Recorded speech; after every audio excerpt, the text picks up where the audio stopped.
तो हेलो दोस्तों, welcome back to my channel guys. तो कैसे हैं आप लोग? उम्मीद करता हूँ आप सभी लोग बहुत अच्छे एंड मस्त होंगे।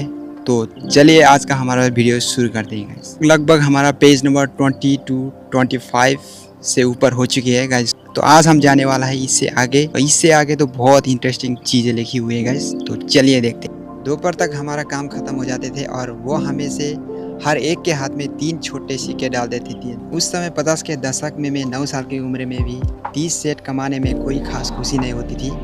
तब कमीज़ की कीमत 10 रुपया करती थी, इसलिए मैं अपनी कमाई को कमीज़ पर खर्च कर देता था और घर लौट जाता था। तो ये लाइन हमने पिछले वीडियो में पढ़ा था गाइस। तो हम इससे आगे बढ़ेंगे। चौथे हफ्ते के बुधवार तक मैंने काम छोड़ने का मन बना लिया था। मैं सिर्फ इसीलिए काम करने के लिए तैयार हुआ था क्योंकि माइक के डैडी से पैसा कमाना सीखना चाहता था। इसलिए मैं 10 सेट प्रति घंटे की गुलामी कर रहा था। और सबसे बड़ी बात तो ये है कि उस पहले शनिवार के बाद मैंने माइक के डैडी को देखा तक नहीं था।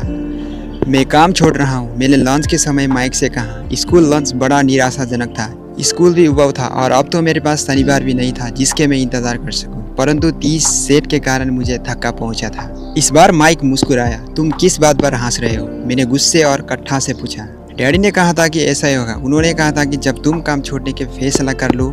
क्या? मैंने आवेश में पूछा। क्या वो मेरे उगता जाने का इंतजार कर रहे थे? मेरी डैडी ज़रा अलग किस्म है। उनका सिखाने की तरीका तुम्हारे डैडी के पढ़ाने के तरीके से बिल्कुल अलग है। तुम्हारे मम्मी डैडी बहुत बातें करते हैं, दूसरी तरफ से मेरी डैडी बहुत कम बोलते हैं। तुम सिर्फ इस शनिवार तक इंतज़ार कर लो, मैं उन्हें बता दूंगा कि तुम्हें काम छोड़ने का फैसला कर लिया है। इसका मतलब यह है कि मेरा साथ नाटक खेल गया है? नहीं, ऐसा नहीं हुआ, पर शायद हो सकता है कि डैडी शनिवार को इसके बारे में समझाएंगे। शनिवार को लाइन में लगकर इंतज़ार करते हुए मैं उनका सामना करने के लिए तैयार था। यहाँ तक कि मेरी असली डैडी भी उनसे नाराज़ थे।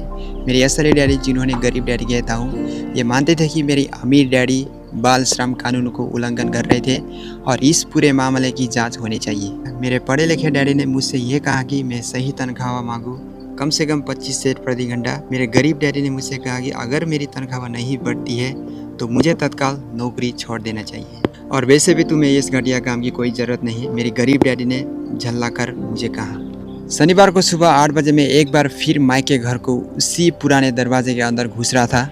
कुर्सी पर बैठकर लाइन में इंतज़ार करो, माइक के डैडी ने मेरे घुसते ही कहा। फिर वो अंदर जाकर अपने छोटे से ऑफिस पे बैठ गए जो बेडरूम के पास था। मैंने कमरे के चारों तरफ देखा परंतु मुझे माइक नहीं दिखा। अजीब सा महसूस करते हुए मैंने उन्हीं दोनों महिला के बगल में बैठ गया जो मुझे 4 हफ्ते पहले वहीं पर मिली थी। वो मुस्कुराए और सोफे पर थोड़ी सी खिसक गई ताकि मैं भी बैठ सकूं। 45 मिनट गुजर गए थे और मैं उबल रहा था। दोनों महिलाएं उनसे मिलकर तकरीबन 30 मिनट पहले वहाँ से जा चुकी थी। एक बुढ़ा सा आदमी वहाँ 20 मिनट तक बैठा और फिर वो भी निकल कर चला गया।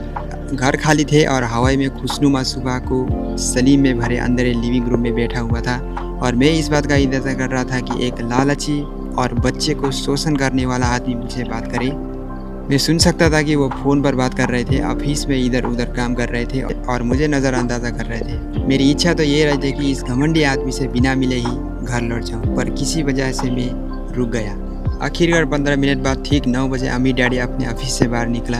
बिना कुछ कहे उन्होंने हाथ से मुझे इशारा किया मैं उनके दरबेनुमा ऑफिस में आ जाऊँ। अमीर डैडी ने अपने ऑफिस कुर्सी पर बैठते हुए कहा, या तो तुम्हारी तनख्वाह ही बढ़ाई जाए या तुम काम छोड़ रहे हो, है ना?